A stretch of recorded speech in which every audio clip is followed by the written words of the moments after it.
अभी हिजाब का टॉपिक चल रहा है, हिजाब का।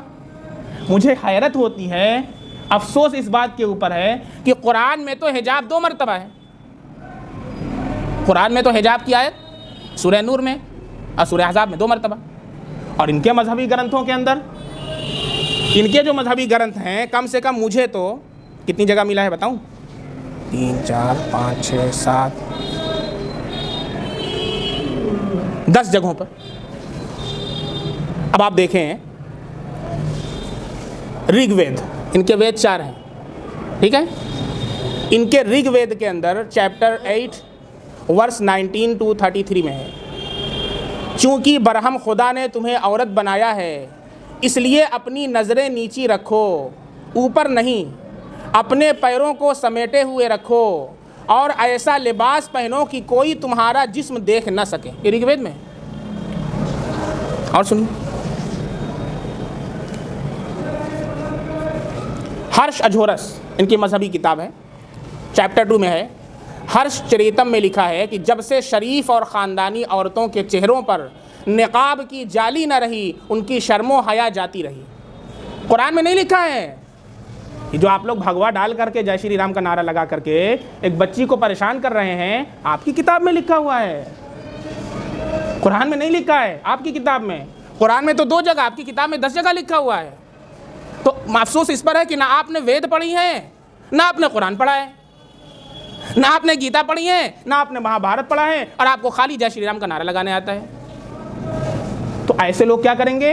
वो इंडिया को भी तबाह व बर्बाद करेंगे और आपस के अंदर भी नफरत पैदा करेंगे, और कुछ नहीं कर सकते। नफरत, जहालत वहाँ होती है जहाँ इल्म नहीं होता है, और जब इल्म आता है तो जहालत खत्म हो जाती है। जो इल्म नहीं है, ऐसे ही लोग हैं जो तरह तरह के एतराज़ कर रहे हैं। अब देखें महाभारत, महाभारत के अंदर विश्व पर्व अध्याय 19 के अंदर है, श्री कृष्ण के मामू कंसन मथुरा के राजा थे। श्री कृष्ण के क्या लगते थे? मामू थे वो।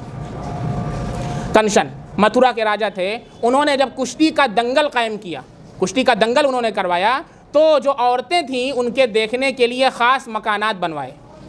ऐसे नहीं कहा कि जाओ देख लो, बल्कि श्री कृष्ण के मामू लगते थे, उन्होंने बाकायदा उनके लिए मकानात बनवाए, और वो इतनी बुलंदी के ऊपर थे कि राजा हंस उड़ते हुए नज़र आते थे। उन पर बारीक जाली लगाई गई थी जहाँ से ख़वातीन तमाशा देखती थी। बारीक जाली बाकायदा। अरे क्या ज़रूरत थी भाई, ये हिजाब नहीं। और आप देखेंगे आज भी जो ऊंचे घराने के इनको कहे जाते हैं, इनके, वो भी आज उनके घरानों की औरतें अपनी घूंघट निकाले हुए रहती। चुनांचे कल भी मैंने इसका हवाला दिया था, और आज मैं हवाले के साथ भी आपको बता दूं, रामायण कृष्ण गांडम सर्ग 33 के अंदर है, लक्ष्मण जी जो राम जी के भाई थे, वो लक्ष्मण जी की ये सबसे तारीफ़ की गई है कि वनवास के ज़माने में शबो रोज़ सीता जी के साथ रहे। 14 साल का वनवास था, लेकिन वो कहते हैं कि मैंने सीता जी के पाँव के ऊपर भी नहीं देखा। अब ये लोग क्या कह रहे हैं? ये लोग कह रहे हैं हिजाब बैन, हैशटैग चला रहे हैं हिजाब बैन। सबसे पहले तो तुम्हें हैशटैग चलाना चाहिए ऋग्वेद बैन, सबसे पहले तुम्हें हैशटैग चलाना चाहिए लक्ष्मण बैन। क्यों?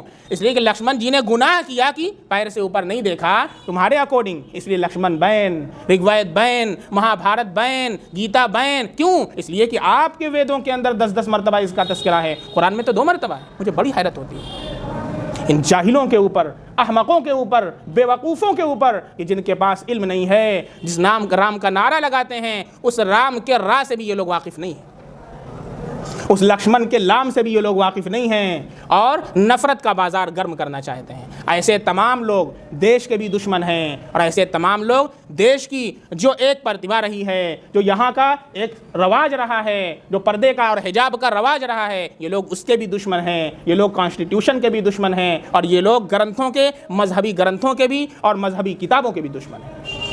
इसलिए मेरी अपील है सरकार से कि ऐसे लोगों के ऊपर कदगन लगाएं कि जो ना तो कॉन्स्टिट्यूशन को मानते हैं, ना मजहबी ग्रंथों को पढ़ते हैं, ना मजहबी ग्रंथों को मानते हैं, बल्कि वो नारे लगा करके बीच में नफरत का माहौल गर्म करना चाहते हैं। ऐसे लोग नफरत के पुजारी हैं। ऐसे लोगों को पकड़कर जेल के सलाखों के पीछे डाल देना चाहिए, और कड़ी से कड़ी, सख्त से सख्त सज़ा देनी चाहिए ऐसे लोगों को। ये मेरा मुतालबा इंडियन गवर्नमेंट से।